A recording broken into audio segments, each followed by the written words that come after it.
Introduction, right? Yes, thank you. Okay. Thank you so much. I see a few devotees in Zoom, and welcome to Sravanam Saturday. This is where, like every Saturday, we have in-depth study of Srimad Bhagavatam. All glories to Srila Prabhupada.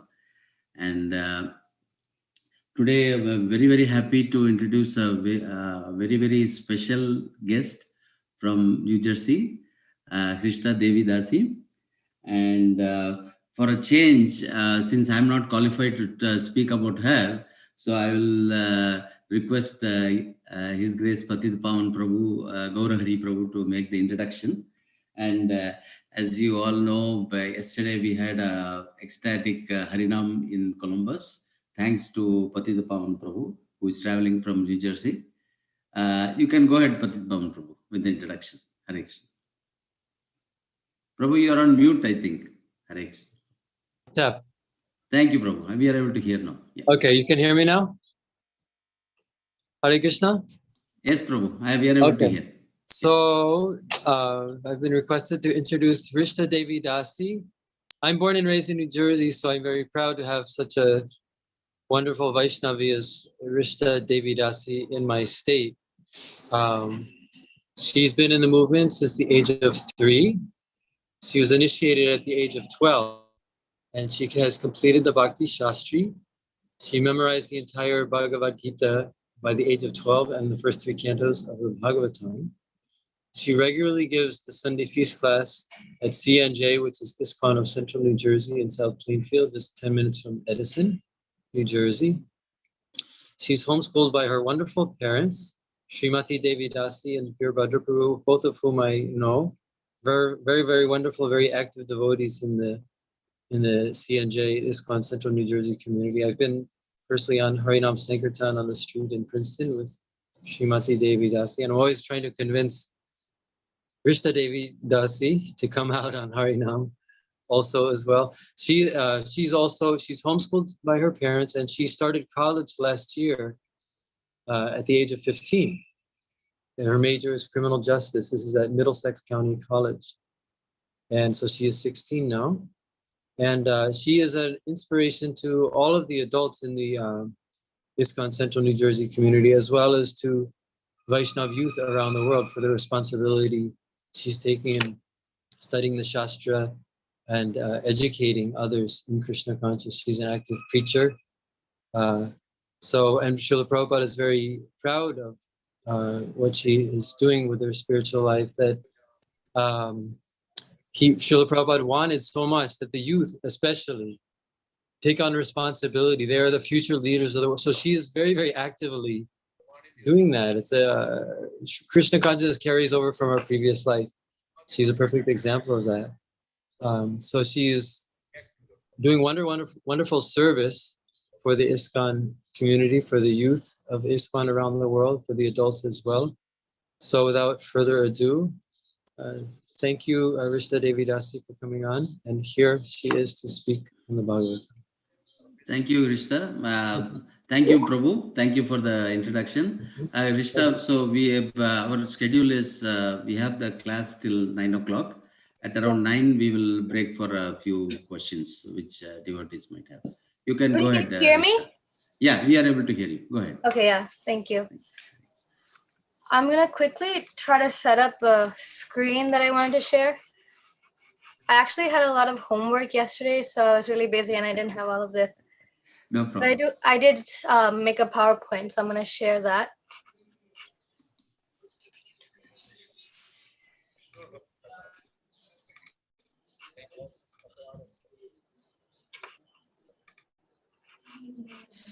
Can you see the screen? Yes. Okay. So this is the right verse, right? 1.7.27-28? Yes. So, Hare Krishna, thank you, Prabhu, for a wonderful introduction. I'm really happy and honored to be with all of you. I mean, there's so many exalted devotees here. I really didn't know that it would have been anybody else than youth, but are there any youth in this call? Yes, there are a few of us. Yes, There are yes, few? yes. Hari is there, then They are getting their birth. Alec Prabhu Due is to there. long Yeah. association. The time Okay, of so place of Bhagavatam. welcome everyone. Since I don't know any of you except Ramesh Prabhu and Patitapavan Prabhu, it'd be nice if you could unmute and then give me some introduction about yourself, just so I can relate better. Give some happiness, but it is also, it can give so much pain. So many organs of the body can fail. Even if one tries to separate a word So from you want some introduction, Rishta? Yes, Prabhu. Yeah, yeah. So Hari, if you can mute, unmute, and or Alec Prabhu, if you can unmute, give a small introduction, that'd be great. Sure, Prabhu. Hare Krishna. My name is Alec, and yeah, I have been in Columbus congregation for a few years now, and I'm excited to hear today's class from you. Thank you, Prabhu. Hare Krishna. Hare Krishna. Hare Krishna to all the devotees. My name is Hari, and I'm 21 years old, and I've lived in Columbus for most of my life, and I'm currently located in Brooklyn, New York. I'm staying in the Brahmachari ashram here, so really excited to hear the Srimad Bhagavatam, and very happy to see that you've taken a good charge. Hare Krishna. Thank you, Prabhu. It's so nice that you're in the Brahmacharya ashram. We don't have many people like that. Anyone else? I mean, it'd be fine. I mean, anyone other than youth could tell me about themselves too. Hare Krishna. Hi, Krishna. I'm Shrestha. Hare I am Alex's wife, Uh-huh. and we engage here in youth events, especially on the OSU Ohio State University campus. So I'm very happy that you're inspiring some of the youth members that have joined here with your presence as well as your class today. So I'm very excited to hear. And there are some more youth people who have joined, and so I'm sure they can also introduce themselves. Yeah. Thank you. So like Madhuri said, if there's any other youth who just joined, you could please introduce yourselves.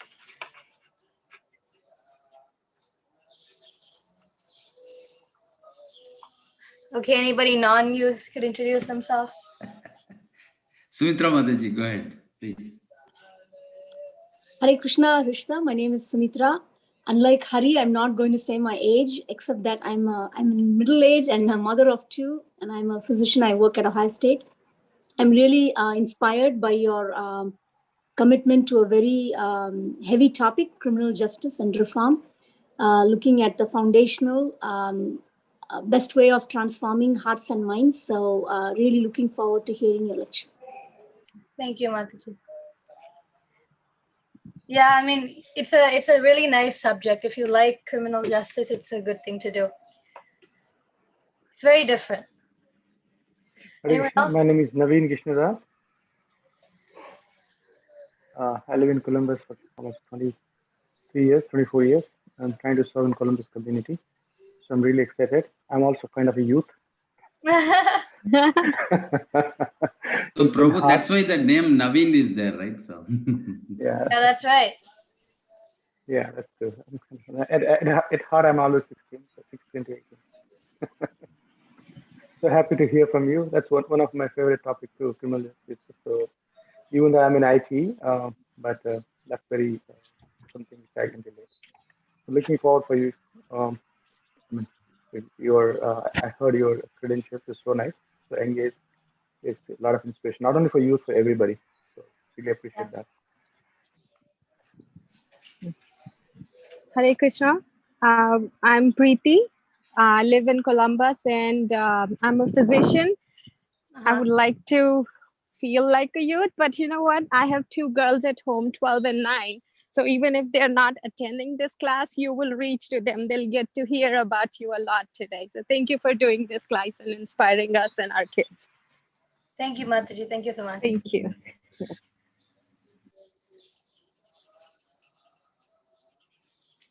Anyone else?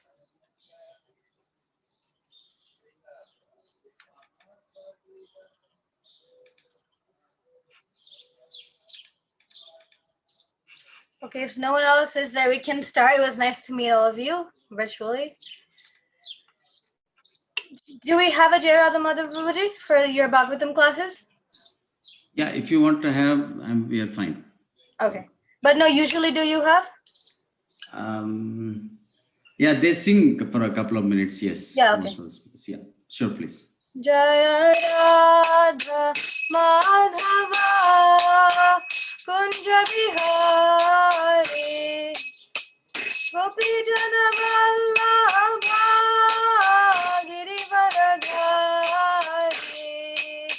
Yashoda Nandana Vraja Jana Ranjana Yamuna Tira Vanachari Jaya Radha Madhava Kunja Bihari Jaya Radha Madhava Kunja Bihari Hare Krishna Krishna Krishna Hare Hare Hare Rama Rama Rama Hare Hare. That was only like a minute, but it's a protocol, so I did sing. We will start out with prayers to the gurus. We usually do it after the purport, but there's going to be sort of like a communicate or like a flow will get interrupted, so I'm going to do it now. Om Jnanatimirandhasya Jnananjana Shalakaya Chakshurunmilitam Yena Tasmai Shri Gurave Namaha Shri Chaitanya Manobhishtam Sthapitam Yena Bhutale Swayam Rupakadamahyam Dadati Swapadantikam. I was born in the darkest ignorance, and my spiritual master opened my eyes with the torch of knowledge. I offer my respectful obeisance unto him. When will Srila Rupa Goswami Prabhupada, who has established within this material world the mission to fulfill the desire of Lord Chaitanya, give me shelter under his lotus feet?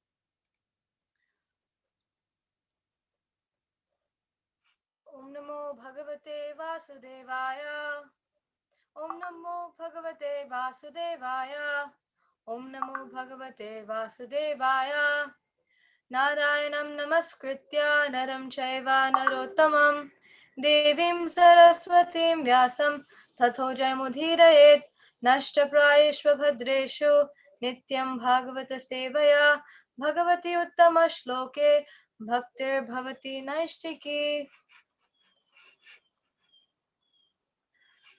Hare Krishna. This is coming in like a chronological order, Prabhuji, the Bhagavatam classes? Yes. Yeah, so you did read the previous verse and the verse before that. Yes. So you do know the context, but we have it on this slide now. So this is the first place in the Bhagavatam that is actually like the story of the Mahabharata, a little bit, the glimpse at the end. And this is especially told the story because Suta Goswami is trying to tell everyone how Parikshit Maharaj came into the picture of the Bhagavatam. How did Parikshit Maharaj meet Shukadeva Goswami? Because Parikshit Maharaj is a king, Shukadeva Goswami is a sage. So how did that happen? Why did Parikshit Maharaj, who was such a great king and who would have been a king forever because his main goal was to take care of his citizens, why would he leave everything? He wasn't a king to enjoy things. He was a king so he could take care of his citizens. So why did he leave everything and come like this? So Suta Goswami is explaining the Mahabharata part from the very end of the Mahabharata after the whole Kurukshetra battle is over, and this is just Ashwadhama and Arjuna. So when Ashwadhama killed Draupadi's sons, Draupadi was crying, the Pandavas were angry, and Arjuna and Krishna ran after Ashwadhama. So very naturally, Ashwadhama, when he was on his horse, he was fleeing on his horse because Arjuna was after him, and his horse was tired, so it fell down. So he didn't know what to do. So he, just as a last resort, he took the Brahmastra and he shot the Brahmastra. So during the Brahmastra is a very powerful weapon that Prabhupada will explain later. So he did invoke the Brahmastra with prayers and then he shot it at Arjuna. So for people who are learned or taught in the military arts, they knew how powerful the Brahmastra was because Brahmastra, the closest comparison we have right now is like the atomic bomb. If you put it's your whole universe is destroyed unless you have a certain target and you shoot at that target. So that's one difference between the atomic bomb and the Brahmastra, because if you shoot at one person, the Brahmastra will only kill that person, but an atomic bomb, it'll destroy the entire universe. But the Brahmastra, if it has no target, if it's just shot out of fear or out of hatred or something, it will destroy the entire universe. So Arjuna was really scared because he knew that he was going to die. He knew the entire universe was in trouble. So what he does is in this verse. He asks Krishna, he says, what is this light? In the previous verse, he says, this atomic bomb is going to ruin the entire universe. I'm scared, Krishna, please help me. So this is actually Arjuna's mood a lot. Like even during the Bhagavad Gita, we see that Arjuna is always teaching us to take shelter, and we will discuss that later. But right now we can read the verse. I'll read the verse. You please repeat, so it's like interactive. You can please unmute. You can unmute right now as long as you don't make any noise, and then it'll be easier. You can keep it unmute the whole time. So after I say the verse, you can repeat. Same with the word-to-word meaning and then the translation. Sure. Shri Bhagavanu Vacha. Shri Bhagavanu Vacha Vettedam Drona Putrasya Vettedam Drona Putrasya Brahmamastram Pradarshitam Brahmastram Pradarshitam Naivaso Veda Samharam Naivasho Veda Samharam Pranabadha Upasthite. Pranabadha Upasthite. Do it 3 times. Shri Bhagavanu Vacha Shri Bhagavanu Vacha Vittedam Drona Putrasya Vittedam Drona Putrasya Brahmamastram Pradarshitam Brahmamastram Pradarshitam Naivaso Veda Samharam Naivaso Veda Samharam Pranabadha Upasthite. Pranabadha Upasthite. Shri Bhagavanu Vacha Shri Bhagavanu Vacha Vittedam Drona Putrasya Vettedam Drona Putrasya Brahmamastram Pradarshitam Brahmamastram Pradarshitam Naivaso Veda Samharam Naivaso Veda Samharam Pranabadha Upasthite. Pranabadha Upasthite. Word-to-word transliteration. Shri Bhagavan, Shri Bhagavan, the Supreme Personality of Godhead. The Supreme Personality of Godhead. Vacha, Vacha, said. said. Vetta, just know from me. Just know from me. Idam, this. this. Drona Putrasya, Drona Putrasya, the son of Drona. of the son of Drona. Brahmamastram, Brahmastram, hymns of the Brahma, nuclear weapon. hymns of the Brahma, nuclear weapon. Pradarshitam, Pradarsitam, exhibited. Exhibited. Na, not, not. Eva, eva, even. Aso, aso, he. He. Veda, Veda, know it. know it. Samharam, retraction. Retraction. Pranabhadhe, Pranabhadhe, extinction of life. Extinction of life. Upasthite, Upasthite, being imminent. being Imminent. Translation.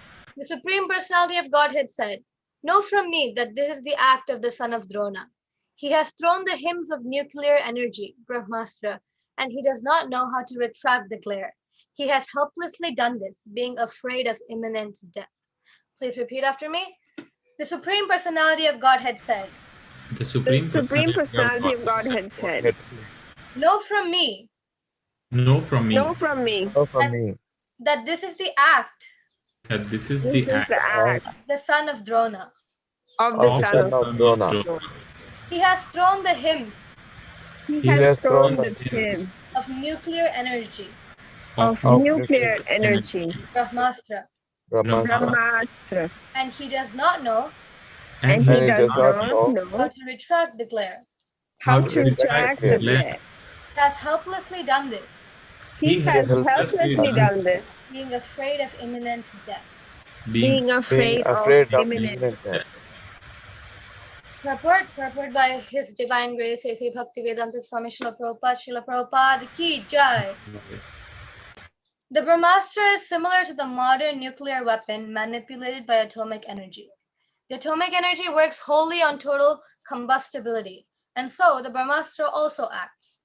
It creates an intolerable heat similar to atomic radiation, but the difference is that the atomic bomb is a gross type of nuclear weapon, whereas the Brahmastra is a subtle type of weapon produced by chanting hymns. It is a different science, and in the days gone by, such science was cultivated in the land of Bharatavarsha. The subtle science of chanting hymns is also material, but it has yet to be known by the modern material scientists. Subtle material science is not spiritual, but it has a direct relationship with the spiritual method, which is still subtler.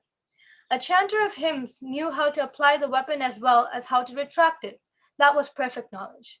But the son of Dronacharya, who made use of this subtle science, did not know how to retract. He applied it, being afraid of his imminent death, and thus the practice was not only improper, but also irreligious. As the son of a Brahmana, he should not have made so many mistakes, and for such gross negligence of duty, he was to be punished by the Lord himself. So, currently we don't have abilities like that. We don't have knowledge like that, and this is one of the reasons. We have in the Kali Yuga, we do have 4 defects, and one of them is imperfect senses, and the second is a cheating propensity. So if we have this type of ability to like invoke weapons and like destroy the entire universe, we will definitely misuse it, because we have imperfect senses. If we can forget things. So he knew how to shoot it, and maybe he did learn how to retract it as well, but he might have forgot. And Ashwadhama, since the beginning, was a very hasty learner.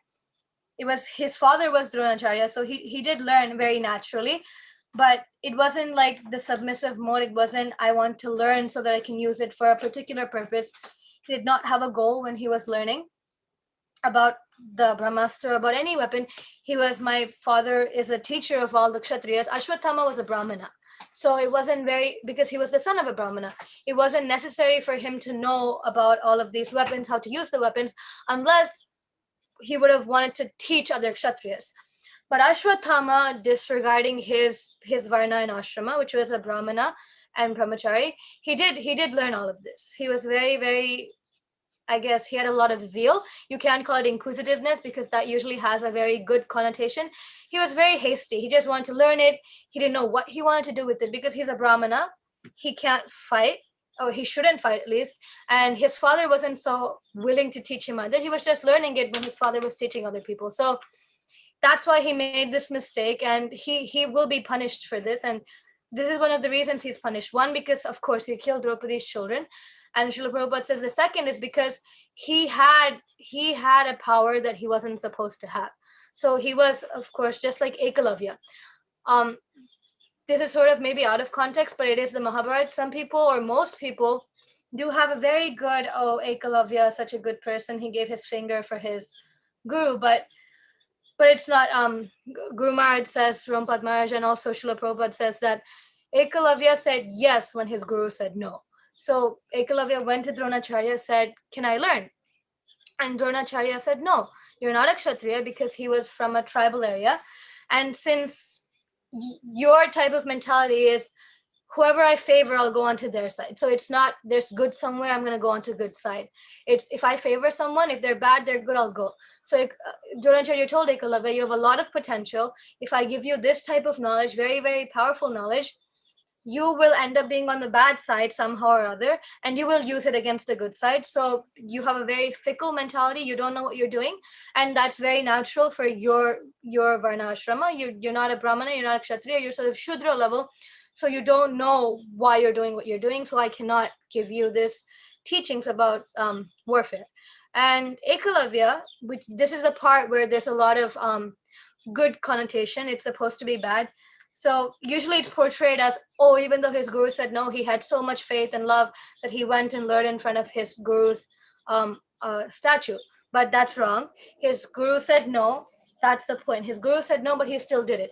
If he was a good disciple, or at least a good aspiring disciple, if his guru said no, he would not have done it anyway.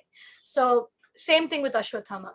Later, Ekalavya, that's the reason Dronacharya took out his thumb finger. It wasn't, oh, let me see if you have love for me. It was, oh my God, you learned it when I said no, but I'm not going to just sit there and say, yeah, he learned it, so what can I do? I will try to take that skill away from you. So he did take off his thumb finger, which is the main way that you shoot arrows. So Ekalavya could not fight anymore. Similarly, Ashwatthama, it wasn't his dharma. Dharma translated literally as nature. It wasn't his nature. He was a brahmana, but he did learn all of these archery and the astras and shastras and everything. So it wasn't meant for him. So naturally, very, very obviously, he did make a mistake somewhere. And this mistake could have ended the entire universe. So Arjuna is really afraid because Arjuna is a kshatriya. So he knows way more about the effect of these astras than Ashwatthama does. So Ashwatthama is just like, oh, okay, I'm getting hurt. So we can be like that sometimes. We're just like, if something's happening to me, I don't care about the whole world. It's like we're the center of the universe or something. The world will run without us, but we go into the mode where, okay, if something happening to me, so let me just come with like a gun and just randomly shoot. Because I mean, with the field that I'm studying, it is very, very, sometimes it looks ridiculous, but if we're in the situation, we understand. People sometimes go so crazy over something small that happened to them mentally or physically that they don't care about what they're doing to the other person. They'll hit, they'll shoot, they'll yell. I mean, it starts very subtly, like from the mind, they start like scorning for other people, but then it ends up being abuse physically. So that's one thing we can learn from this story. We can't just take action like just like that, just like Ashwatthama did. Okay, my horse died.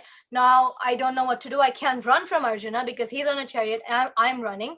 So what am I supposed to do now? So he shoots the Brahmastra because he knows it's powerful. He knows actually that it can destroy the entire universe. But he thinks the entire universe includes Arjuna. He doesn't realize in that moment that the entire universe includes him as well. If he destroys the entire universe, he will die.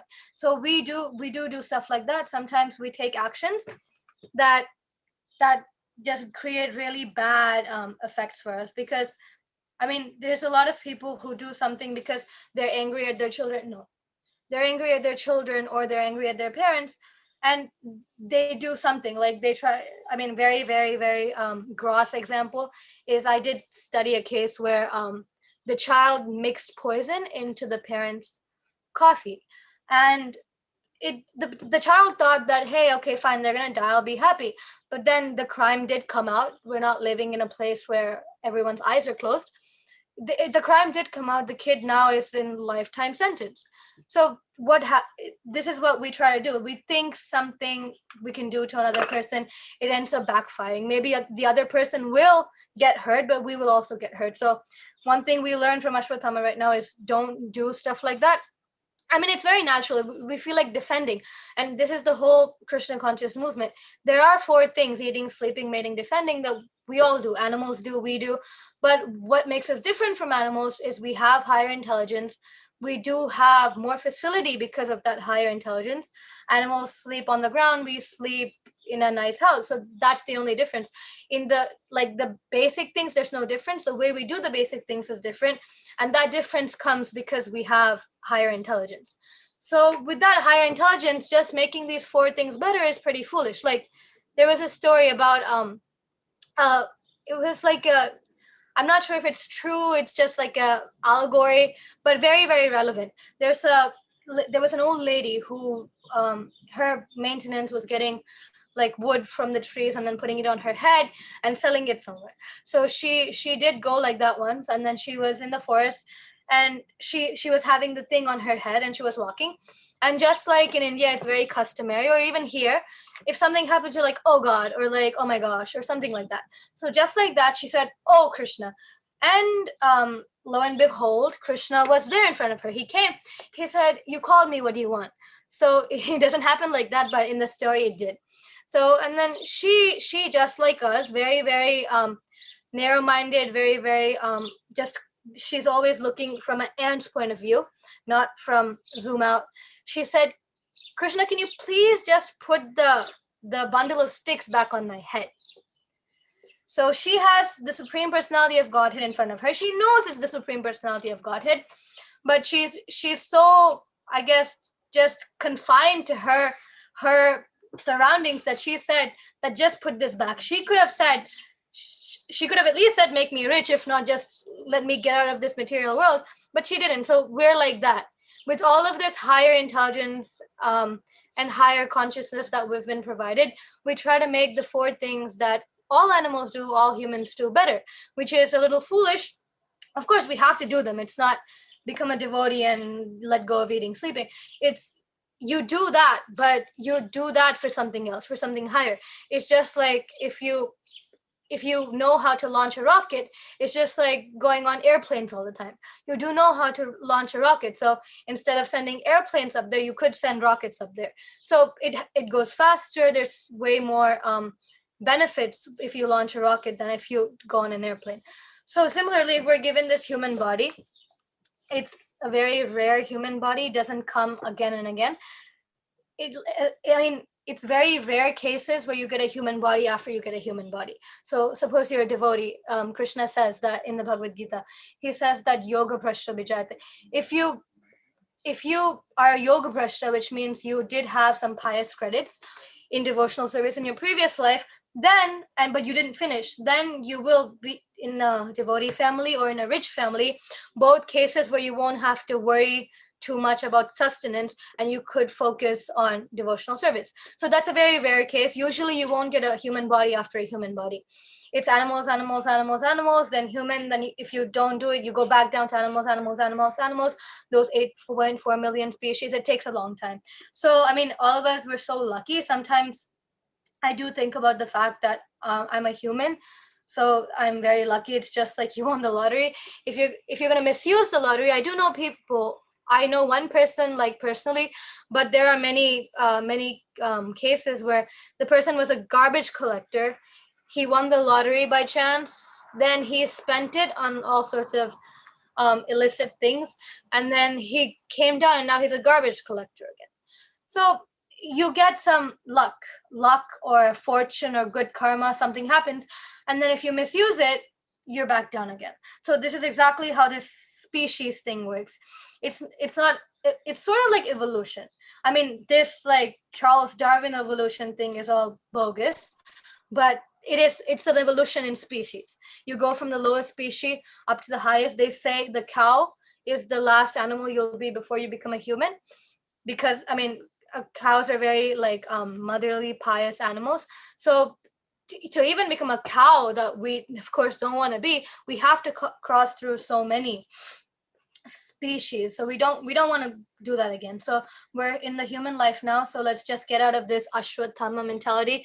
Just everything revolves around me, and if something happens to these four things, if my life is in danger or something, I'm going to forget everything else and just like try to harm the other person. Or usually it happens for eating, sleeping, mating, defending. People will go to any extent. They forget about everything, just like Ashwatthama. It's very, very relatable if we see. So the next verse is, please repeat after me. Na hyasyanyatamam kinchit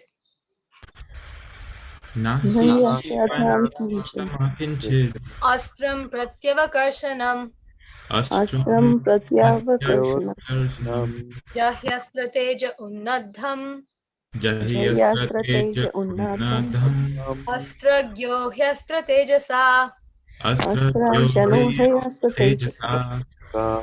jahyasanyatamam kinchit Nahi yasyanyatamam kinchit Astram pratyavakarsanam Asram Pratyakarsanam jahyasya teja unnadham Jaya Strateja Jayasrateja Unnadam unnadam astragno hyastra tejasa Asragno Hai Astratejasa Astratejasa nahyasyanyatamam kinchit Nahyasyan Nahyasyanyatamam Tamam Kinchit kinchit astram pratyavakarsanam Astram Astram Pratyavakarsanam pratyavakarsanam jahyastra teja unnadham Jaya Strateja Jayasrateja Unnadam unnadam astragyo hyastra tejasa Asragno Hai Astratejasa Astratejasa na Na not not he he certainly certainly asya asya of it of it Asya of it anyatamam Anyatamam other Other kinchit Kinchit anything Anything astram astram Astram weapon Weapon prati prati Prati counter Counter avakarshanam avakarsanam Avakarsanam reactionary Reactionary jahi Jahi subdue it subdue Subdue it astrateja astrateja Astrateja the glare of this weapon the Glare of this weapon unnadham Unnadam very powerful very Very powerful powerful astragya astragya Astragya expert in military science expert Expert in military science he he He as a matter of fact as a as a matter matter of fact astratejasa Astratejasa astrateja by the influence of your weapon by the by the influence influence of your weapon O Arjuna, only another Brahmastra can counteract this weapon. Since you are expert in the military science, subdue this weapon's glare with the power of your own weapon. Please repeat after me. O Arjuna, O Arjuna only another Brahmastra only another Brahmastra can counteract this weapon. can counteract this weapon. Since you are expert in the military science, Since you are expert in the military science, subdue this weapon's glare subdue this weapon's glare with the power of your own weapon. with with the the power power of your own weapon. Purport by His Divine Grace, A.C. Bhaktivedanta Swami Srila Prabhupada Ki Jai. For the atomic bombs, there is no counter weapon to neutralize the effects. But this is the current atomic bombs. But by subtle science, the action of a Brahmastra can be counteracted, and those who were expert in the military science in those days could counteract the Brahmastra. The son of Dronacharya did not know the art of counteracting the weapon, and therefore Arjuna was asked to counteract it by the power of his own weapon. So this is the fruit of good learning. When Ashwatthama learned from the same person, but his mood was different, his way of learning was different, and therefore he did not know how to retract the Brahmastra, and Arjuna did.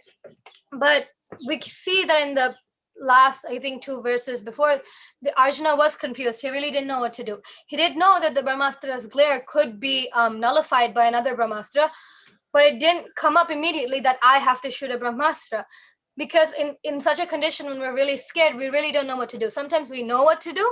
Like suppose your children are being rebellious. We know what to do. We're parents. If you're a parent, you know what to do. But we're so scared or like frustrated in that moment. We really don't know what to do. So Arjuna tells us by his example that when you don't know what to do, don't take hasty action. So Arjuna could have done something else. Instead of going to Krishna, he could have run. He could have thrown some other weapon at the Brahmastra that Ashwatthama was shooting, which would have just been useless because no other weapon except another Brahmastra can counteract the Brahmastra. So what he did was the right thing. He did go to Krishna like he does all the time. Even when he was confused in the Bhagavad Gita in the first chapter, he did say, Krishna, tell me what's right. And in the second chapter, Karpunya dosha bhavata svabhava, he said, please, Krishna, I'm confused. I take shelter of you. And again, he does that here. Krishna, what's happening? I don't know what to do. Why is this glare coming? What is this glare? He's shooting the Brahmastra. What's going to happen? So similarly, Arjuna's guru was Krishna. We have gurus, physical gurus and like Chaitya gurus, Srila Prabhupada. We do have our imminent founder Acharya. So we have a guru like that. And there's a lot of people, I mean, there's another whole cult where they don't accept a living guru, and that is a problem because stuff like this happen. If Arjuna didn't have Krishna by his side, there would have been no one to go ask immediately. So we do, by Srila Prabhupada's mercy, have living gurus, and we should take advantage of them. When we have some quarrel inside, it's better to ask. Like, I was just talking to a friend yesterday, and he was asking me some questions, and I said, I'm glad you did ask, because they were very controversial questions. There's a lot of there's a lot of confusion around those topics. And I said, I'm really glad you asked, because you know that I do read. So you did come to a proper type of person, rather than sort of speculating that this is right or this is wrong. So similarly, we have to do that too. Sometimes we feel very intimidated that, okay, so I do have a spiritual master, and suppose I ask him this question, will he think that I'm stupid, or will he think that she doesn't know anything, or will he say that you do this, period? So that's a fear that a lot of young people have, actually. If I accept a spiritual master, will he tell me, okay, this is your life, you do this, you do what I tell you, period? It's not like that. People are very scared, actually. So they think that, especially if they're in the teenage years, they think, okay, I have a life in front of me, I have to go to college. What if my guru tells me, okay, do this in college, or even don't go to college? It doesn't work that way. Just because you did accept a spiritual master does not mean that they try to show authority over you in any way. When I was studying college, it was all from my side. Guru Maharaj never asked me what I was doing, and I first wanted to do psychology. Then I said, Guru Maharaj, I want to do psychology. I have zero idea what's in psychology. I find it fascinating to study how brain works. So, and I do have a further goal of wanting to preach to some people in my psychology profession. So according to my goals, I asked him, do you think it'll be a good major to choose? And Guru Maharaj said, if you want to do psychology, do psychology. He said, according to what you explained, that what your goals are, he said, I took psychology at some point in high school. He said, what people think psychology is not what psychology is. It does not study the mind, it studies the brain, the physical brain. So what I was thinking is psychology is about the mind, it's the study of the mind, it's the study about like subconscious activities. It's not. I am taking a psychology class right now. It's part of my major. It's not my major, but one of the credits that I have to take, or three of the credits that I have to take, is a psychology credit. It's very different. It's not too much about the mind. In fact, criminal justice talks more about the mind than does psychology, which people think talks more about the mind. So when I told Guru Maharaj that, he said, if you want to do it, but I'm just telling you that if that is your goal, not you have this goal and you do this major, if this is your goal, which you told me, then don't do psychology, do something else, because this is not what you'll find in psychology. You'll be disappointed. So that's how the interaction is. I mean, it's very difficult to approach somebody, because first of all, that means your ego has to go down a little bit. We have our heads up in the sky sometimes. I mean, and it's very natural. That's why we're here. We have a lot of false ego. We don't just identify with ourselves as a servant of Krishna, or we don't even identify with that at all. That's like the last thing that we identify with. We think we're so and so, and then if we ask people a question, or we go and say, I need help, it's something like that you're degrading yourself. It's not. It's actually showing people that I am not perfect and I am brave enough to seek help, and that's a very good thing. It's actually very prevailing in this like younger generation. They see that asking for help is not so bad. I mean, it wasn't there till like, if you like rewind 50 years, but now it's starting to come that when you ask for help, that's why there's counselors, like career counselors, college counselors. You ask for help and it works. It's not demeaning yourself. It's not like saying that, hey, I don't know anything, please help me.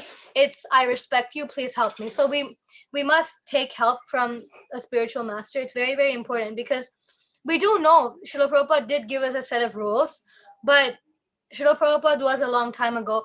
We cannot interpret, we don't know how to interpret, because the disciples of Srila Prabhupada that we see right now, they were with Srila Prabhupada when he was there. They saw what he meant, what his expressions were when he said something. So it's really nice if we could take instruction from them. Again, it's not completely just instruction from them. Srila Prabhupada did give us books, and Prabhupada said they were law books for the next 10,000 years. So they're very, very always relevant. They're never going to become irrelevant. But according to our attitude, our spiritual master, or if you didn't accept a spiritual master yet, a person who you see as someone to look up to can help you, because they know how to analyze a person's attitude. So if a child or a teenager asks the same question, and if an adult asks the same question, we know that the answer is supposed to be different. Shresh, we're giving that back. Don't touch it. We just got the issue. So like just like my brother now, it's very restless, and teenagers and children are like that, very restless. So he was just trying to open a box that we packed yesterday to ship back to UPS, and I was trying to tell him, you don't do that. So it's like that in any point of view. The teenagers, or even me, I'm very different from my parents. We follow the same rules and everything, but the way we think about things, the way we have some perspectives is very different. Some people think that I can be doing ISKCON, I can be doing Sri Sampradaya, I can be doing this, I can be doing that. But then from a different point of view, and usually teenagers are all just like, yeah, I mean, like, you can be doing this, nothing's wrong. But nothing is wrong. Guru Maharaj was just saying in the Festival of the Holy Name that truth can be found in many places. If truth is only found in one place, I would be concerned, because if it's truth, you'll see it everywhere. Just like water, it's true. And water, you don't just see from the faucet, you see everywhere. So similarly, truth is everywhere, but it depends. Which way do you want to go? Do you want to go to India on a ship? Do you want to go to India on a train? Or do you want to go to India on a flight? It's very different. Each way takes different time spans. You don't know, because like you do have a certain amount of breaths. Your lifetime is calculated by breaths, and each time I'm talking to you, I'm losing a breath. So when we know that we do have some time, like suppose you have a business meeting. You have a business meeting in 5 hours. You have to be in California. Would you go by car? No. You'd go by flight, because you'd go there early. So our time is limited. So when we see that there is a bona fide sampradaya, like ISKCON, the Brahma Madhva Gaudiya Sampradaya, we try to take advantage of it. We see where we get connected the most. We don't blindly accept. We don't say, okay, my dad did it, so I'll do it. My mom did it, so we do it. There's actually a really funny story about that in Sri Rangam. It's a true story. Guru Maharaj actually says this story a lot. There was a priest, so just like usual, they would offer bhoga to Lord Ranganath, and there used to be a mouse that would come. Or no, was it a mouse? No, it was a cat. Yeah, it was a cat. So the cat would come to drink the milk or whatever. So the cat would come inside the temple when they rang the bell. So the cat would know this offering time. So it'd come inside. So the priest didn't know what to do. Before the Lord ate it, then the cat would go and drink it. So he didn't know what to do. He put the cat in a box and tied the box to a pillar. So it was happening like that every day. So the cat would come, he would tie the cat in the box. And after the offering, he'd let the cat go. So it happened like that. And just like in the temples in India, they come in like a lineage. So if you're a priest, your son is the next priest after you, and so on. So his son would see that. When his son was growing up, he'd say, okay, my dad's ringing the bell when he's offering, he's saying a mantra when he's offering, and he's tying a cat to the pillar when he's offering. So after the dad passed away, his son would do the same thing. He would go find a cat. He would bring a cat into the temple. He'd put it in a box, and he'd close the box and tie the box to a pillar, and then he'd make the offering. So this is what following traditions blindly is. You don't have to bring a cat and tie it to a pillar. If the cat comes, you tie it to a pillar. But the son didn't know that. The son didn't ask the father didn't tell the son. So this is what happens sometimes. We do things because our parents did it. Some people don't do anything because their parents tell too. That's not good either. But another extreme is also not good, that whatever my parents say or whatever comes in tradition, I do. Guru Maharaj says tradition is not a 0, but it's not a 10. So the same thing when the Govardhan Leela happened, Krishna asks Nanda Maharaj, he says, is this family tradition or is there some basis for this Indra Puja? Is there some scriptural basis, or is it just coming in tradition? You do it because you think something, the intention was something. So that's what Krishna is teaching us. Right when he's 7 years old, he questions his own father. He says, what is this Indra Puja about? And his father says, no, we're doing it since a long time. If we don't do this, this will happen.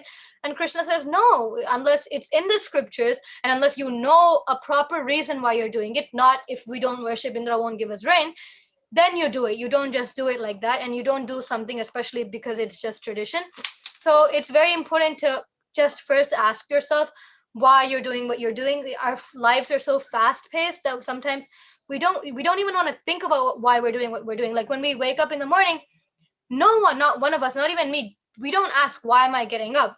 I mean, if we're devotees, we do know to some extent why we're doing what we're doing, but especially other people, they don't know. It's a very, very mechanical life. Like my neighbor was telling me, she said, don't you get bored doing the same thing over and over again? When I told her about my schedule. So when they said, I mean, yeah, if you get bored, that's just like getting bored if you would eat and sleep. Do you get bored by eating and sleeping?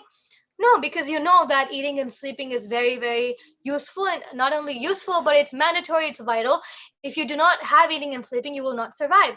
So similarly, this devotional service process, it might seem mechanical, it might seem very monotonous, and it is pretty mechanical. Like I, at my stage, don't have the Raganuga Bhakti. I don't have spontaneous love. It's called Vaidhi Bhakti. We're doing it. There's rules, and we follow the rules. It's just like if you go onto the street, there are rules. Some people say, oh, if I follow rules, my freedom is being curtailed.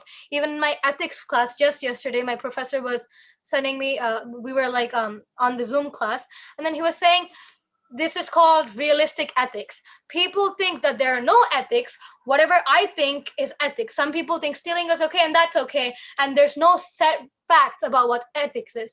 And the professor says, that's all dumb. How can there be no ethics? There are some foundational ethics. They can change, but there are some ethics that are there everywhere. No lying, that's an ethic. No killing people, that's an ethic. So he said, these are not curtailing your freedom, they're giving you more freedom. If everybody in the world were lying, what would happen to the world? The world couldn't sustain. Everybody would be lying. You don't know who's telling the truth. No ethics, no sustenance, no freedom. So similarly, just if we accept a spiritual master, if we follow these rules and regulations, when the scriptures tell us that chanting the holy name is the only way to go back to Godhead, and when the scriptures tell us tadvidi pradipatena, go accept a spiritual master, inquire from him submissively, it's not curtailing our freedom, it's not putting us on a leash, it's extending our leash. We're already on a leash. We can never be absolutely free. We are controlled by the material nature. I mean, I was always in that mood too. Like, I mean, especially if we grow up in a place like America, it's very hard to understand that our freedom is limited because there's so much facility, there's so much freedom that we forget the fact that we are being watched over, not only by the government, not only by the country, but by the Supreme Personality of Godhead, by the material energy. So we do forget that, but it started hitting me again after I started taking my major. Actually, it was very helpful. Because we see that every move of yours is known to the government. If it would want to track you, some governments do that. In China, they do that. In America, they don't do that because it's sort of a democracy, so they try to respect that privacy. But they do know. They do know everything you're doing. At any point of time, they could take you from 100 and put you at a 0, or take you from a 0 and put you at 100. So we are all just puppets in the hands of the government. Even if we look at it in the grossest sense, the government has the ability to do anything and everything to us. So we are not free at all. So Prabhupada says so many times, if we hear Prabhupada lectures, we know this is a very redundant or repetitive statement. He says, we're serving anyway. We're serving all the time. We're serving ourselves, we're serving our children, we're serving our family, we're serving the government, we're serving our boss. We're also serving Krishna. So choose which one you want to serve. A corporate statement, or even I think Elon Musk's statement is, being broke is hard, being rich is hard. Being poor is hard. I mean, yeah, same thing. Being ugly is hard, being beautiful is hard. Being smart is hard, being stupid is hard. Choose your hard. So it's very hard to be poor. I mean, there's a lot of things, it's very difficult, but it's also hard to be rich because you have to do so many things. So choose your difficult. So similarly, you're serving anyway. There's no, oh no, I'm not going to serve anyone. You're serving choose who you want to serve. If you serve your boss, if you serve your manager, if you serve this body, which is going to go, what are you getting? You're not getting anything in the long term. Maybe at this 100 years max, you're going to get some happiness, some sort of sense pleasure. But after that, when you compare it to the so many unlimited years that you are in existence, this 100 isn't a big deal at all. So we have to consciously and like very, very diligently think about, why am I doing what I'm doing, and why should I do what this person or what this scripture tells me to do. Because especially for the chanting part, it's very clearly given in the scriptures that this is the way you're going to go back to Godhead in Kali Yuga. And most of you know this, all of you know this, so I'm not going to explain too much on this. I actually see that in all of my classes, I do sort of repeat this point, the chanting part. So like, I want to take a little break now. Chanting is very important, but accepting a spiritual master in relevance to these two verses is extremely important, because you can chant, you can even read. Reading and chanting are two tracks of a train. You can't have one with the other. You're not going to chant properly if you don't read. You're not going to read properly if you don't chant. So both of them need to go hand in hand. But even if you have both, it's very difficult to understand both of them if you don't have a spiritual master. So get a spiritual master. It doesn't have to be, we're not pressuring anyone to get initiated. It's nice. Even if they don't know, you have some type of connection with them. You don't have to be a disciple. I have a friend who wanted to get initiated by Bhakti Char Maharaj, but he passed away. So she does have my spiritual master, Rampad Maharaj, as a Siksha Guru. And that's perfectly fine. You don't have to get like Diksha initiation from the person to accept guidance. It's just understanding that there's some authority. Like we go to a DMV for our driver's license matters. We don't know, they know. They have authority, we don't have authority. Even if you know, you can't do anything because you don't have authority. So similarly, even if you know the knowledge of the entire scripture, you know why you have to chant, you chant perfectly, it's better to have a living guru and to be well versed in what Srila Prabhupada gave us, so we know exactly why we're doing what we're doing. If we don't know why we're doing what we're doing, we end up trying to destroy the universe like Ashwatthama. So here we learn stuff from Ashwatthama and Arjuna, and of course Krishna teaches us how a spiritual master would give us guidance, because Krishna, not one place in the Bhagavad Gita did he tell Arjuna to do something when Arjuna did not ask. Am I right? And even at the end, he said, after the whole thing, after Arjuna said, I am your disciple, so period, you can do anything with me, Krishna said, in my opinion, this is my opinion, Arjuna, do whatever you want to do. So that's exactly how it works when it comes to a spiritual master. I know there are some youth here, so especially in our generation, we have some type of hesitance to accept an authority, and that's perfectly normal. But I was just, in this lecture, I wanted to convey that it's very useful, very vital to have a spiritual master, because so many things that we're confused about is cleared when we do have a spiritual master, and we know what we're doing with our life. We know why we're doing what we're doing, because a lot of us, if we're very young, we are sort of like grown up with Krishna consciousness, and we're like, oh yeah, we know, and like we do it very, very like mechanically, or we don't do it at all. So when we understand, because you're not going to be kids forever, like we're going to grow up at some point, and the parents won't be with you all the time. And for you to know what you have to do with your life, or should you continue these practices in your life, you have to know the why behind the what. So yeah, thank you so much. I think I'm just on time. So if anybody has any questions or comments, I'd be glad. And also I have this quote at the end by Bhaktivinoda Thakur. If one sincerely takes shelter of the holy names of Krishna by chanting Hare Krishna, he will achieve spiritual perfection within the compass of his normal daily activities. So this is a thing that hits hard for most of us. For us practicing Krishna consciousness, for people who want to come to Krishna consciousness, do I have to give up what I'm doing to become a devotee? No. If one takes shelter of the holy names of Krishna, he will achieve spiritual perfection within the compass of his normal daily activities. Bhaktivinoda Thakur was a judge. So he was in a normal position. He was a law enforcement officer. He knew what to, he had jurisdiction over a lot of people. He was a father to 10 kids. He wrote so many books. He was a complete family man, but he was a pure devotee because he did everything what he did for Krishna. He took sincere shelter of the holy name. he was very, very keen to read Chaitanya Mahaprabhu's instructions. So similarly, we, in whatever varnashrama we're in, if we're a child, we're a student, we're a married person, we're working, it doesn't matter. We just do everything what we're doing for Krishna. Not just like many people think, oh, if I'm working and they say do it for Krishna, means I just go donate my whole salary. No, that's not what it means. Krishna doesn't want your salary. Krishna wants your time. The time can come along with salary. That's perfectly fine, because if you're trying to build a temple, it does require Lakshmi, but it does require your time. So just surrendering your work to Krishna doesn't mean giving all of your money to Krishna. It means when you have children who you're trying to take care of, even if no monetary amount goes towards the temple, try to raise your children in Krishna consciousness. That's 1, 2, or 3 or 4 souls that are coming to Krishna.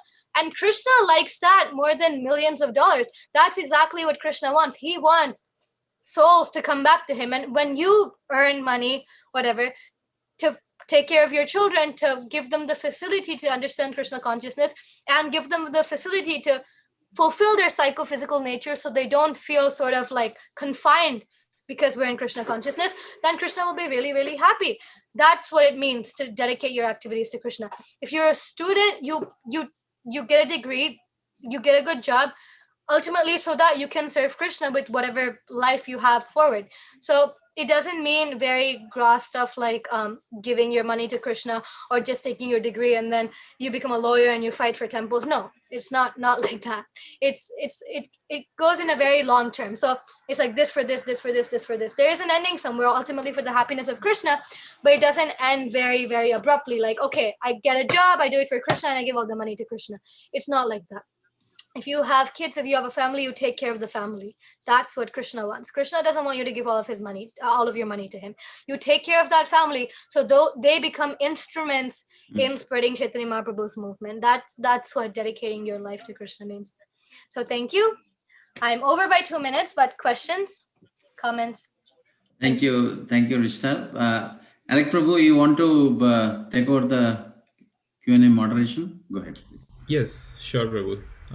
So Shrestha has raised her hand. You can go ahead and ask a question. Hare Krishna. Hare Krishna. Thank you so much for that very, very inspiring class. It's very inspiring to see the youth. I mean, where you have reached, and at such a young age, it's very inspiring for all of us. So I had one question regarding initiation or finding the spiritual master. Could you tell me how you found out your Guru Maharaj is the one for you for your Diksha? Like right now in ISKCON, you know that there are so many choices, and some of us, specifically the youth members, we get confused because every time someone new comes, we get inspired by that spiritual master, and then someone else comes, we again flicker, okay, he's the one.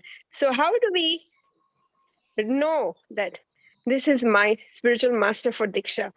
I know there is a concept of Siksha Guru, of course, that we can take as many Siksha Gurus as possible. But when it comes to Diksha Guru, how do we know? How did you come to know that your Guru Maharaj is your Guru Maharaj for Diksha? So yeah, my parents did come into ISKCON when I was 4 years old. So at that point, I knew zero. I didn't know anything. It was just like my family was doing it, so I was doing it, just like I was doing everything else that my family was doing. So, and then after that, at age 8, my dad started homeschooling me. So that's when I had so much time with me. And I did do my own research through the books and everything about what ISKCON is. So at that point, I was, from my own brain, very, very glad that I was following this and very determined that I will stay with this my entire life. But regarding the spiritual master, my parents are initiated by Rumpad Maharaj, so it came very naturally. So some people have an aversion to that, like they're like, oh, if your parents are initiated by that person, you shouldn't just go and get initiated by that person. It's not like that. My parents do a lot of things that I don't have an inclination towards. It's just, I did spend most of the time, more than with any guru, with Rumpad Maharaj. And I am a teenager, and I did have some natures that I didn't want them to be shut down.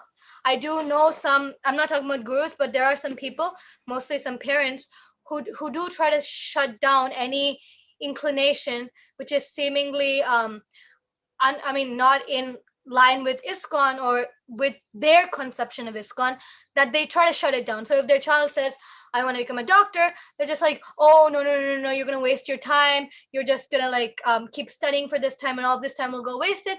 No, if your child wants to become a doctor, let him become a doctor. They're a separate person. You're a caretaker, you're a caregiver. You're like a chair. You're just supporting them. When they get off the chair, they're on their own. So you have to give them the ability to think by themselves. If you keep shutting them down, they're not going to know how to think by themselves. So when I was hearing Guru Maharaj, and he was always like that. It was never shut down people's natures and then tell them to do like a box thing. It wasn't take a square and put it into a circle. It was take the square and find a square and put the square into the square. Because we're all different people. No finger is alike, no fingerprint is alike, no person is alike. I mean, it's so funny that in the classroom there's at least 20 kids who have all sorts of different minds, and they're expected to do the same thing. That's very, very ridiculous, actually. You can't expect so many different people with so many different natures to do the same thing. And that's why actually I was homeschooled for my middle school, high school, and part of elementary school, because I did go to school till 3rd grade and then I was taken out by my parents. And then I did start going to college, because in college there's no take a square, put it into a circle. You have a lot of choices. Whatever you want to do, you do. So that's, I mean, what I liked about Guru Maharaj, not exactly at the time I was initiated, because at that time all I knew was I like what he's saying. I like the way he's saying what he's saying. And it's also like my parents are connected to him. I'm connected to my parents. So there is already a connection. Let's just formalize that connection. You see what I'm saying? So it was just like that during that time. But now when I look back, I'm just trying to, like, every time I hear Guru Maharaj's lecture, I just feel very fortunate, because I feel like if I was with anybody else in that disciple relationship, there would have been strain on my part. I mean, they're pure devotees, so they would have been very compassionate. But for me, I wouldn't have been able to understand what they were trying to say. So, like, suppose there are some Diksha Gurus and sannyasis who are very, very straightforward. They want you to go back to Godhead really quick, and they'll tell you that, here, this is what you're supposed to do, so please do it.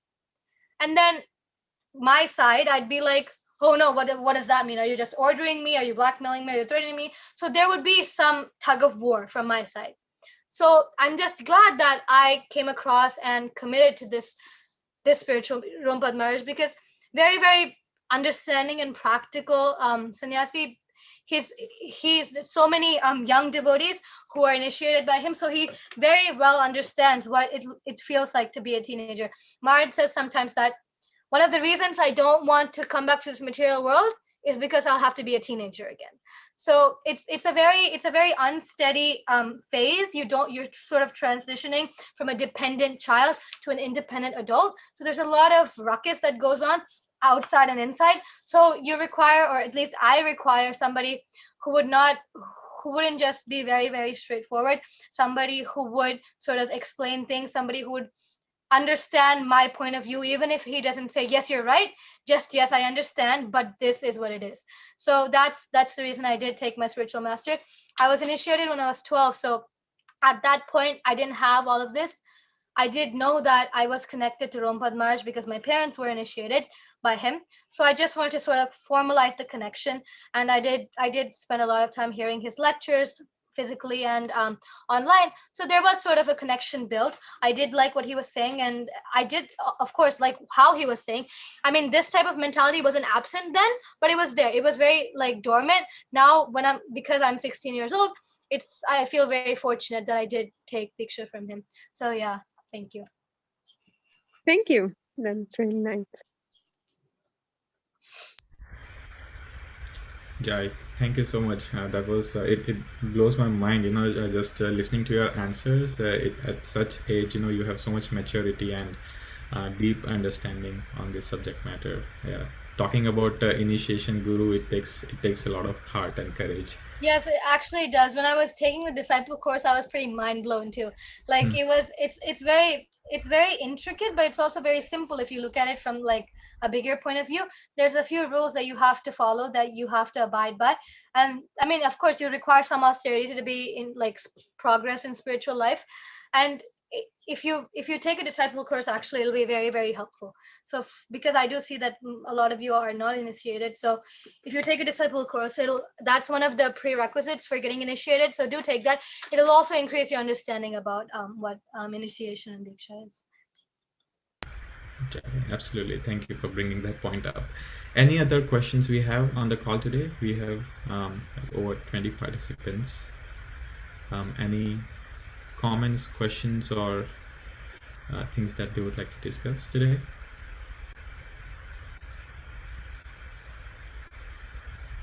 Okay, we have one question from Ujjwal Nitai Prabhu. Ujjwal Nitai Prabhu, please unmute yourself and you can ask. Tell me something of pastime of Bhaktivinoda Thakur in Golden Dream.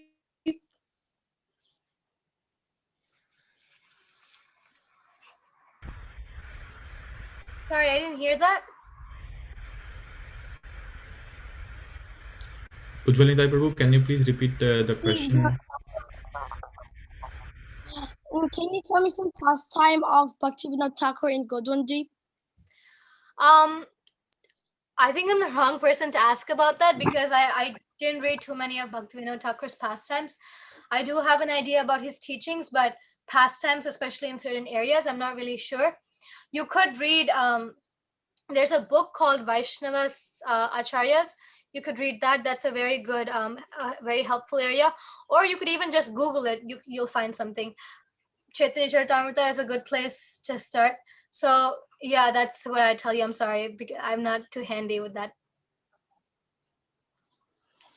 What's your name? Julie Taidas. How old are you? 8. Oh wow. Are you initiated? I'm not, but No, I am following my parents. That's nice. That's perfectly fine. Actually, I do know some kids who are born with, who are named with the das at the end. So some people do ask them, "Are you initiated?" But I do have an idea that there are names like that with the das at the end without necessarily being initiated. It's nice to meet you. It's nice that you have interest at this young age. It's very. I remember myself a little bit when I see you when I was your age. He's a powerful book distributor. Really? Yeah. Wow! Wow! That's Very really famous. Every Saturday I go for book distribution. Every Saturday. Every Saturday? Do people take books? What do you tell people when they take books? I say, this is about yoga meditation and stress relief, and it's international means for everybody. Mahatma Gandhi, Rudolph Waldo Emerson, Henry David Thoreau, they all love this book. So if you want, you can take this book and give some donation. That's wow, you memorized the whole thing. That's so nice. It's I like the stress relief part. We need that a lot in this world, especially. People will do anything for stress relief. Yeah, and I gave to one neighbor, and that neighbor said, "Oh yeah, let me get my donation." And at the time before he said that, one old man was at his house, and he said, "I have read this book," and he gave a toy $5.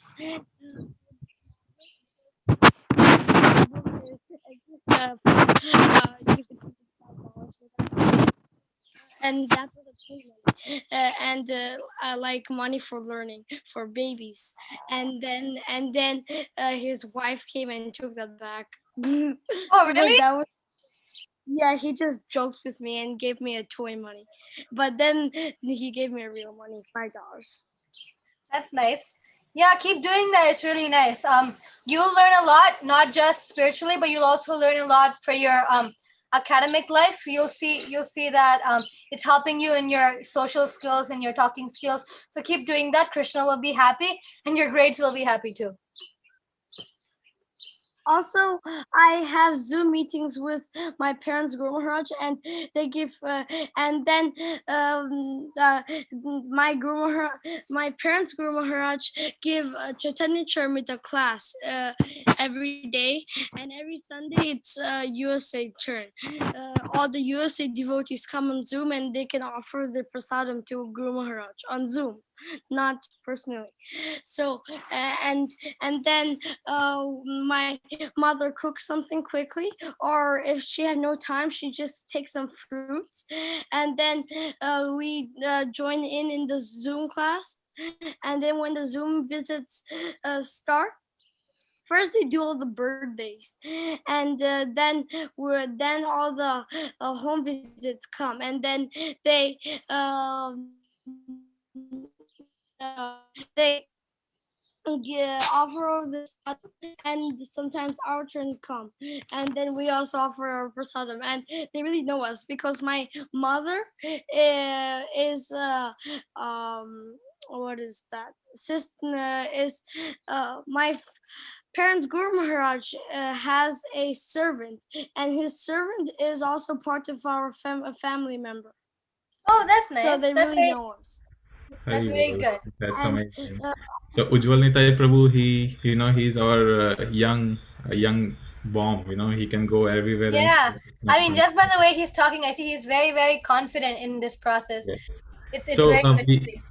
sorry to interrupt, but we don't know how much time you have, but we have one more hand raised by Sumitra Mataji. If you'd like to take that last question. Okay, Ujjwal Nitai Prabhu, I think I can talk to you later separately, but we're gonna, for the sake of time, let other people ask the questions. Okay, is that fine with you? Yeah. Okay. Very good. Thank you, Prabhu. Thank you, Mataji. It's really very inspiring lecture. My question was twofold. One is, how do you balance? You clearly at 16, you have a full course load, and it's a very intense topic. It's not an easy topic, and you may be exposed to something very horrific that a normal 16-year-old, average 16-year-old would not see. So how do you balance sadhana and this course load in many ways, which is very opposed to devotion, like some of the things that you might be studying about, or the consequences of not leading a devotional life? So how do you balance that? And the second question is, Mataji, can I answer the first question first, because I'll sure. So about that, yeah, the course load is pretty tough. Especially when it's stuff like memorizing some facts that I don't know why I'm memorizing, it becomes very, very tough. Like we did take like preliminary political science courses, because political science, philosophy, ethics, psychology, all of them are needed to become something in law enforcement. So I did take all of those classes, and I was trying to understand why I was doing it. That part was very difficult, but when it comes to concepts, and because I liked the major that I was doing it for a certain cause. I did like it. So the course load was difficult, but since I liked it, it wasn't. I'm not gonna say oh it was really hard. It wasn't that hard because I liked it. But about the 16-year-olds seeing things that other 16-year-olds don't see, that's not true, because right now 16-year-olds see a lot of things, like a lot of things that maybe at your time, or even just like the last generation didn't see. So that's not much of a surprise, because even if you don't take that course, you do come across. It depends how you come across, because you could learn about how to have a child. You could learn in the proper way. You could learn from your friends. So there's a difference. Like you will see violence. If you go play a video game, you'll see violence. If you take a criminal justice class, you will see violence. But you're looking at the violence from a how do I stop that violence point of view, and I have authority, I can stop the violence point of view. If you're seeing it somewhere else, you're just like, oh my god, you're either scared or you feel like committing violence. So both are wrong. If you see it from like a hey, I'm trying to solve this problem point of view, it's very good. Similar with the procreation area. Some people are very scared to talk to their children about it. Your children will know. They will know no matter what. Don't be scared. Don't try avoiding the topic. I hear this a lot when they say, oh, I really want to teach my kids Bhagavatam, but there's a lot of topics like this. And I'm just like, do you think they're not gonna learn it if you don't tell them, or you try to avoid it because it's in the Bhagavatam? They're gonna learn it anyway. In 5th grade, when they're 10 years old, they teach them in school. So I mean, you could wait for that and then just let school teach it, or you could sure. You could start reading Bhagavatam with them. You will come across stuff like this, and you could teach them this from a mature point of view. So from the Bhagavatam, this is a yagya that's meant for begetting children. In outside, it's just something you do for fun. So it's different.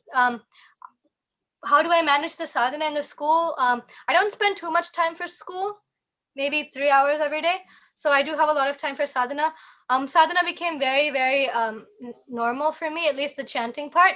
It just happens. It's just like part of my life. Even if I wake up late sometimes, I try to do my chanting just like I eat, I chant. So, I mean, I've never felt really that, okay, I don't want to chant. Sometimes if I'm a little lazy, I do 8, and then if I can't focus anymore, I take a break and do 8 more. So I don't want the rest of the 8 to just become like half-minded. But I've never felt that it was hard to chant my rounds, especially because it's so normal now. And at some point, I was chanting a lot of rounds, so it just became very, very easy. Because when I was spending 6 hours a day chanting, spending 1.5 isn't so hard anymore. Wonderful, wonderful. Are you ready for the second question? Yeah. Okay. So when I look at any university, like initial courses that are required to take in the first year, I see like Eastern literature, that philosophy, this philosophy. What would it take as someone who was born and raised here? What would it take for like the Srimad Bhagavatam to be like a course credit that's offered at universities? Because it's so rich, that alone like teaches you so much, but it's not fully represented in the academic world. So have you thought about that? I'm sure as a lifelong student of the Bhagavatam, that's enriched your perspective of how you approach your work. And have you thought about what would it take to get this into academia? I did think actually, and my dad is sort of working on that. He's working on a non-profit called the Spiritual Science Club, where the spirituality will be like an extracurricular club in schools. Also, because COVID started right after that, we're trying to expand that to an online audience too, children and everybody else. So that's one thing that he is full-time working on right now. But I did think about that. It requires a very well-off academically person who has grown up with this, and there requires some sort of an issue. The education system has to notice that there is a problem, and they have to seek help. There are systems doing this. They did see that there was no moral values in students, so they did introduce value education. That didn't work out so well. We really can't go and say, hey, I'm a nobody from nowhere, but I want to come and add something in your education system. It has to come from there. So sometimes we just ruin the way we're going by trying to get our head into stuff like this. We need some sort. We could go, but then we can't push. It has to come from the other side. But no, you can ask my dad is doing something about that though. It's not going to become like a course, but it's going to be a club, just like they have like some sort of extracurricular clubs. It's just like that. There's a God, there's spirituality. Your soul, you're not the body, but no Krishna or Jesus, or not specific.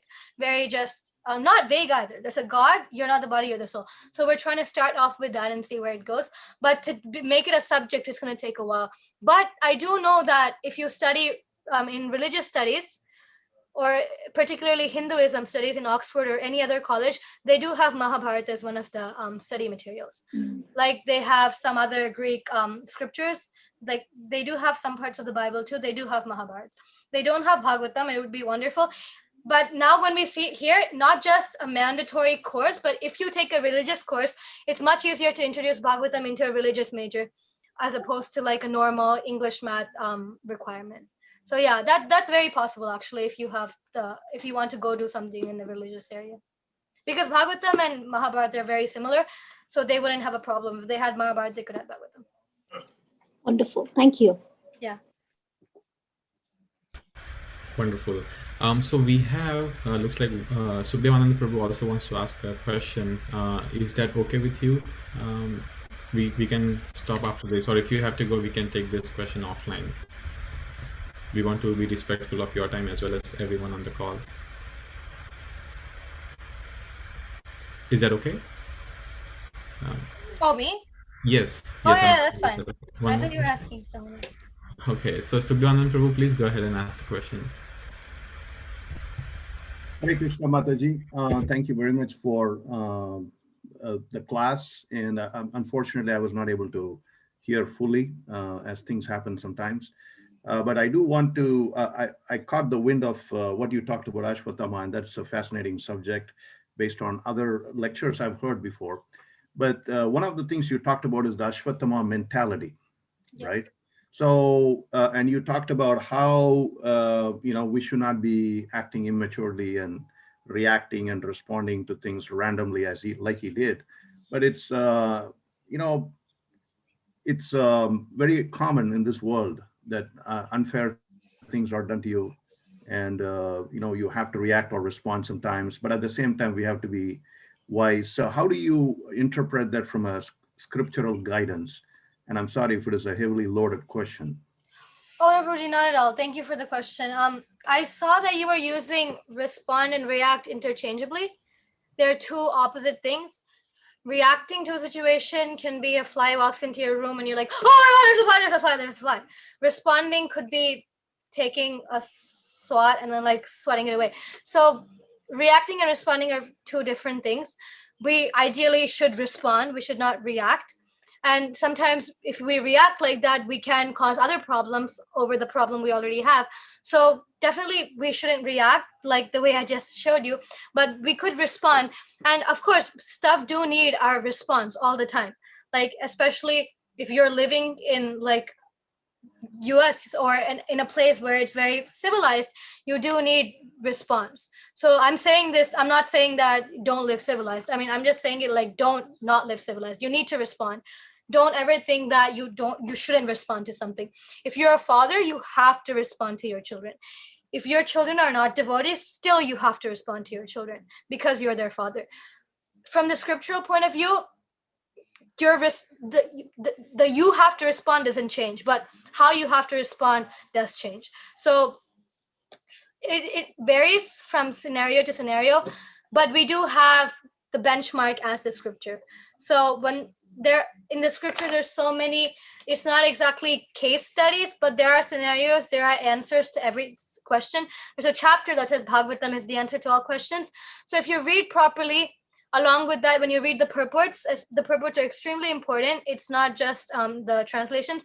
Read the purports, try to understand not just how can this help me, but what is the author trying to say, and automatically you will understand how to respond. So there's so many things that I used to respond very, very differently to. Like, actually, even till the last 2 years, my responses to certain things were very different. They weren't reacting, but even just the response itself was very different. Like, I wasn't reacting like I said not to, but I was responding in a different way. When you read more, when you not only read, when you realize more, when you try to draw a line between the reading and the understanding, your response will be different. So in the Bhagavatam, if it says, it's in the Chanakya Niti, it does say, after 16, your children become a friend. So that's theory. And then when you come, you don't just say, hey, bro, and then just say okay to whatever your children do, right? So there's a theory, there's a realization. So when you read properly, and then since you are situated in the situation you are in, and since you're not just a parent, or you're not just a husband, or you're just not a person living in the world, because just like that, if you're something in the society, you do know how to do your duty. So when you have the scripture, when you have experience, when you have ability in your role as a parent, as a husband, as a civilized person, we will be able to draw the line. We always think that no, it's not going to come. I do know, I had a few friends quite older than me, 10 years older than me, who before they had kids, they were just like, no, I don't think I'll be able to be a good mother. I don't know how to take care of a child. I don't know how to parent. How am I supposed to teach them? So, and not me, but other people did tell them it'll be fine. Once you become a parent, you will know. It'll come automatically. There are people who are expert at parenting. Take guidance from them. But along with that guidance, you will have your own instinct, right? So you have the scriptures as a benchmark. You do have your instinct in whatever area. So when you have the scripture just as you're equipped, then you'll be able to use that equipment whenever you need. So that's like the perfect example I could give you. Like, if you're a soldier, you know how to use weapons. You'll not always have to use weapons, but when you need to, you know what to use. So just like that, it's always very, very recommended to be versed. Thank you very much for that elaborate answer. Appreciate it. Thank you. Again, wonderful class. Thank you. Thank you. Chai, thank you. So, Srimati Devi Mataji, I think you had a comment to add. Hare Krishna Prabhuji, Hare Krishna Hrishta. This is Srimati Devi Dasi, Hrishta's mom, Prabhuji. I was in Jagannath Seva. I couldn't attend the whole class. Hare But Krishna. Hare Krishna Prabhuji. I just wanted to thank Ramesh Prabhu for thinking Hrishta is Hare qualified to Krishna give a Mata, class. Mata, we wanted to have your darshan so that we That's can. Prabhuji. I just got out of the car, but hold on. Okay. Thank you, Mata. Thank you so much. Hare And Krishna. it's because of Srimati Mataji we could have this session today actually. And it's so inspiring for all of us here. So, Yeah, and Prabhuji. Krishna, thanks for your time. I know your schedule is really crazy. Yeah, go ahead. I just wanted to add a point. One of the Mataji was asking, like, academics wise, how we can think Srimad Bhagavatam can be introduced or how it will be in the future or something like that.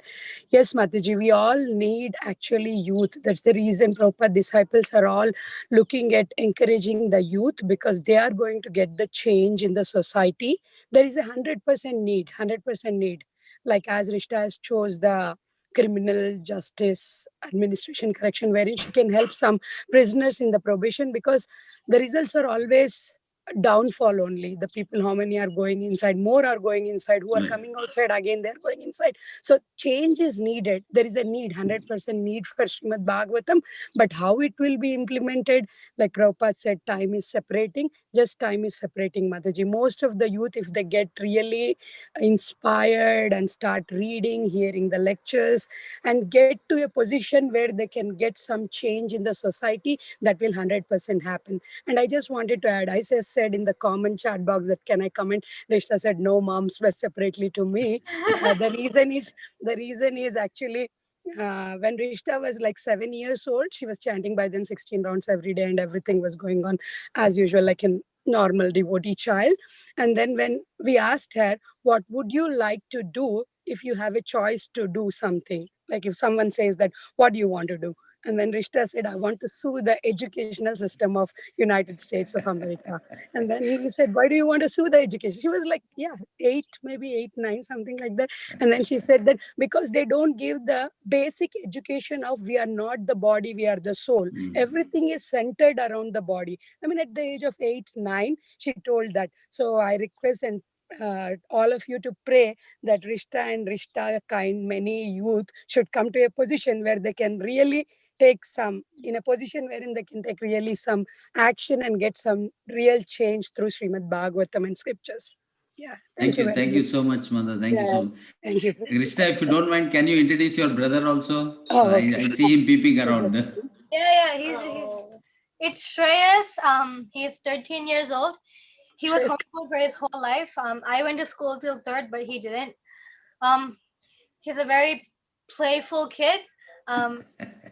He's extremely restless, but he's a good kid. So I mean, compared to like the outside teenagers, he's a good person.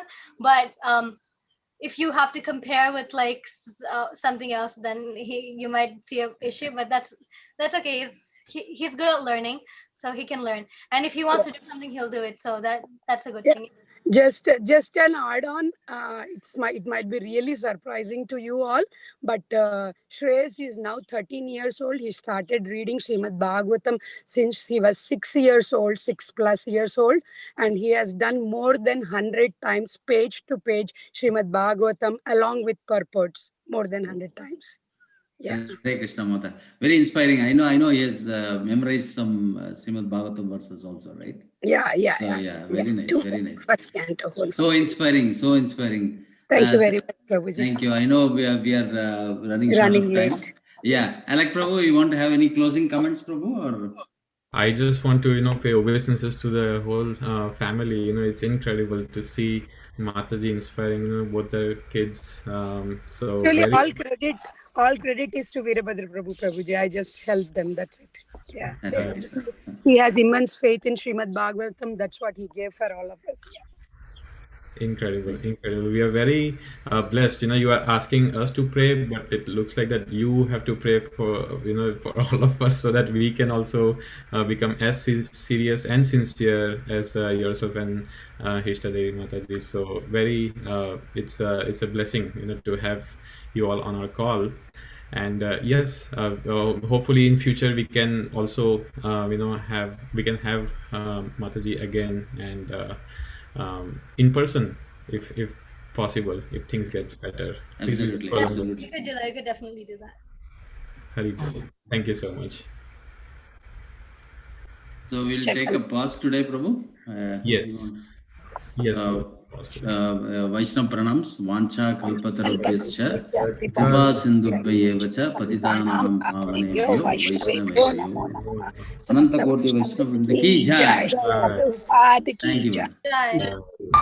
Hare Grace Hishtadevi Mataji ki jai. Hari Bol. Srila Prabhupada ki Hare jai. Krishna. Thank you all so much. Hare Krishna.